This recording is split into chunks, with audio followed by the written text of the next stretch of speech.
वो आधा घंटा। आज सुबह जब पवित्रा टहलने के लिए निकली तब उसे फूलबानो रास्ते में मिल गई। फूलबानो उसका नाम नहीं था, लेकिन सोसाइटी में फूल बांटती थी, इसलिए सब उसे फूलबानो कहकर बुलाते थे।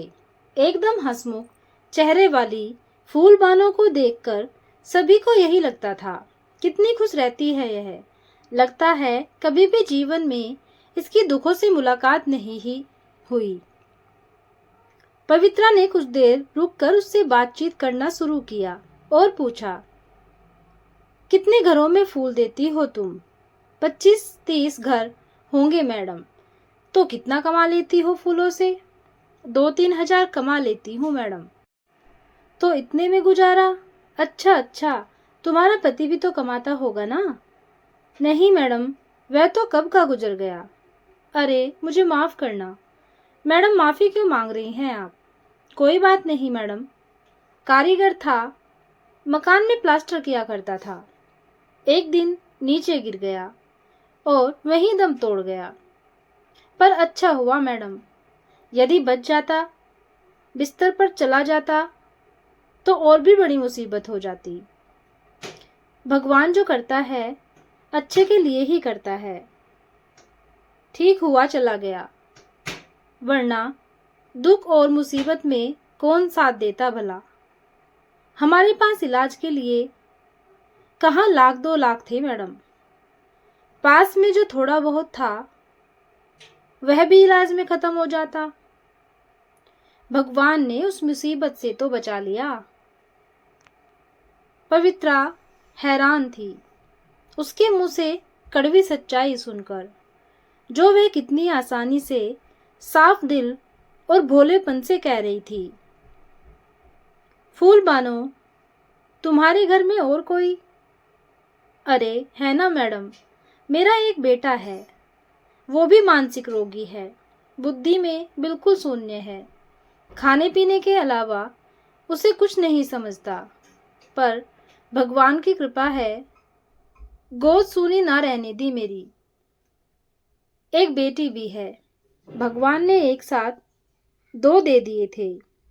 शायद उन्होंने सोचा होगा कि पति मर जाएगा, बेटा बीमार रहेगा, इसलिए एक बेटी भी दे दी। कितना सोचते हैं वे सबके लिए। पवित्रा चौंक गई। मानसिक तौर पर बेटा बीमार, फिर भी भगवान की तारीफ ही कर रही है। तुम्हारी बेटी क्या करती है?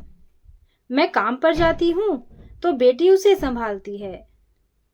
बेटी का ब्याह कर दिया था, पर पति बहुत मारता था, इसलिए मैंने उसे वापस बुला लिया। मार खाने थोड़ी भेजा था उसे ससुराल। पर अच्छा ही हुआ, हम तीनों बड़े प्यार से रहते हैं।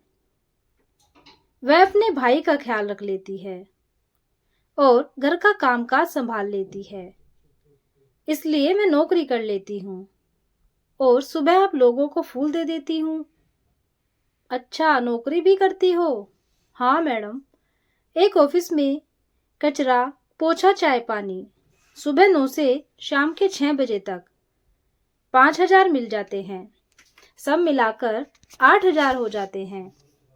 इतने में 3 लोगों का गुजारा हो ही जाता है। अरे बिल्कुल मैडम, हम गरीबों को 2 वक्त की रोटी के अलावा और चाहिए ही क्या। बढ़िया गर्मा गर्म रोटी खाते हैं। रात को तीनों साथ बैठकर बिटिया सुबह डब्बे में जो भी रख देती है मैं वो खा लेती हूँ और पेट भर जाता है। मेरी खुद की खोली है, पति एक खोली दे गया, उसी में खुशी से रहते हैं। फूलबानों से बात करके पवित्रा वापस घर लौट रही थी और वह मन ही मन सोच रही थी कि हम लोग छोटी छोटी बातों में तनावग्रस्त हो जाते हैं। हर सुख सुविधा होने के बावजूद भी कमी ही महसूस करते रहते हैं और ज्यादा का लालच हमारे मन से जाता ही नहीं। खुश कैसे रहा जाता है?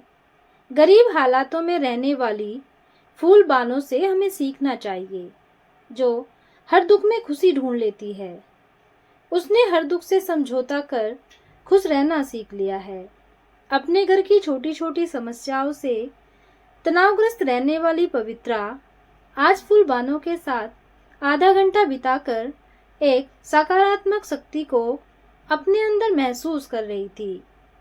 इतनी सारी मोटिवेशनल स्पीच सुनने के बाद भी पवित्रा को आज तक वह सुकून नहीं मिला था जो आज हालातों से जूझती फिर भी खुश रहने वाली फूलबानों से मिल गया। और इस आधे घंटे ने उसका जीवन के प्रति जैसे नजरिया ही बदल कर रख दिया। तो दोस्तों, ये थी एक छोटी सी कहानी। आपको कैसी लगी कमेंट करके जरूर बताना। कहानी को सुनने के लिए धन्यवाद।